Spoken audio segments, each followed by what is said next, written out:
ତ୍ରିପୁରା ଆସୁଛେ ଯେଉଁଟାକି ଆମର ସୁପ୍ରିମକୋର୍ଟ ଯେଉଁ ମାନେ କେନ୍ଦ୍ର ସରକାର ରିପୋର୍ଟ ଦେଉଛନ୍ତି ଆମେ ରାଷ୍ଟ୍ର ପାଇଁ ଚିନ୍ତା କରିବା ଏଇଟା ହେଉଛି ଆମର ପ୍ରକୃତ ସତ୍ୟ ଯାହାର ଯେତେବେଳେ ଇଚ୍ଛା ଆମେ ଟିକେ ଆଧ୍ୟାତ୍ମିକ ଆଡ଼କୁ ଯେତେବେଳେ ଢଳୁଛେ ଯେକୌଣସି ଜଣେ ଗୁରୁଙ୍କୁ ଆମେ ମାନିବାକୁ ପଡ଼ିବ ସେ ହେଉଛନ୍ତି ଆଧ୍ୟାତ୍ମିକ ଗୁରୁ ବ୍ୟକ୍ତିତ୍ୱ ସହିତ ସଂସ୍ପର୍ଶରେ ଆସୁଛେ ହୁଏତ ଆମଠାରୁ କଲେ ଭାରି ତେଣୁ ସେଇ ଯେଉଁ ଭାରିଟା ସବୁବେଳେ ଆମେ ହାଲୁକାଟା ଉପରେ ରହିବ ଭାରିଟା ତଳକୁ ଆଇବ ଯଦି ବୈଜ୍ଞାନିକ ଦୃଷ୍ଟିକୋଣରୁ ଚିନ୍ତା କରିବା ସେଠି ନାହିଁ କିନ୍ତୁ ଏ ଭାରିଟା ଗୁରୁ ସବୁବେଳେ ଆମର ସର୍ବାଗ୍ରେ ଆମକୁ ପାଠ ପଢ଼ିବା ସମୟରେ ହଉ ଆମର କୌଣସି ମନ୍ଦ ଗୁଣ ଦେଖିଲେ ବା କୌଣସି ବଦମାସି ଦେଖିଲେ କ୍ଲାସ ରୁମ୍ରେ ସ୍କୁଲରେ ସେଇ ସବୁ ଯାକୁ ଆମେ ମଧ୍ୟ କୌଣସି ଆମେ ମନ ଭିତରେ ନେବା ଦରକାର ନାହିଁ କାରଣ ସବୁବେଳେ ଗୁରୁ ଆମର ଭଲ ପାଇଁ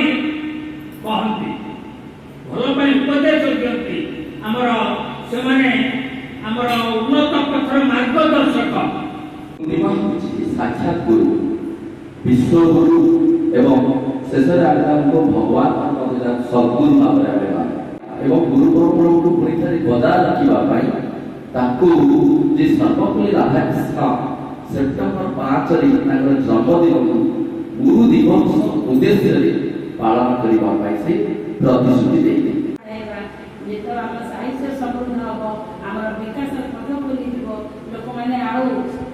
बाहर को जाइए कर्म करेंगे मत आज चाकरी ना ये चिंताधारा मन को केवे आसो ना जब प्रकृत साहित्य से जानी निज चिंताधारा अनुसार से किसी भी कार्य रोजगार कर गुरु दिवसटे से महान व्यक्तित्व जे कि वेदर स्रष्टा नाम दिवसटे आ 12टी पूर्णिमा भितर आज पूर्णिमा पुणी ये जो आलोचना आम प्राचीन परंपरा संस्कृति एते परिपुष्ट थिला दिन को दिन पड़ोसी होगा लगुच जे गुरु जेतले आमे माँ प्रथम गुरु तापर हमर शिक्षा गुरु तापर दीक्षा गुरु जेतले परिणित बयस रे हासिल करथाउ दीक्षा माने कहा जाय जे दियंती सर्व ज्ञान हरंती सर्व पाप गुरु शिष्य संपर्क बहुत पुरातन काल आम समस्ते जानी आ आलोचना करें किंतु गोटे जिन मन प्रस्तुत की आग समस्ते आम जानू आग काल जो शिष्य मैंने गुरुकुल शिक्षा नौते से गुरु मान फलमूल आश्रमवासी फलमूल संग्रह करके आनुले एत सब कार्य करते सम्मान गुरु को मिलूला किंतु आज जुगे कौन गुरु शिष्य संपर्क सेपरी अच्छी कि कहीं मन किपरि एक प्रश्न आते सुंदर था से जुगले गुरु शिष्य संपर्क गुरु गोविंद दो खड़े ताको लागे बलिहारी बोलो आपने गोविंद दियो बताए आपने गोविंद दियो शिक्षा गुरु बोली कहूँ सर्वपल्ली राधाकृष्ण जयंती सेप्टेम्बर 5 आम गुरु दिवस पालन करूँ गुरु पूर्णिमा कहीं पालन कराए से विषय मोर पूर्व भक्त मैंने भविष्य में आम स्वावलंबनशील किंतु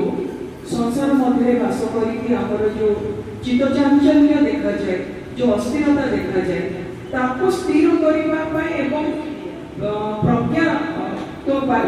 जोटा कि आम कौन मोक्ष पाइबा गोटे गुरु दीक्षा गुरु सेमती अलग अलग कारण से ईश्वर सहित सम्मिलित होगा आम जब जीव बोली कहवा आम परम बोली कहूँ मोक्ष करने आपको गुरुकर विभिन्न मार्ग दर्शन करने पड़े एवं आदर ताको आम ग्रहण करूँ तो से गुरु जमी ईश्वर प्राप्ति जेते प्रकार पथ से प्रकार मत रामकृष्ण मतरे जत पथ तत पथ जन्मदिन अच्छी से सम्मान देवा आज समस्ते निज भितर न रखिकी समस्त को से शिक्षा ଶିକ୍ଷାକୁ ପ୍ରସାର କରିବା କେବଳ ଆମ ଭିତରେ ସୀମିତ ନ ରଖି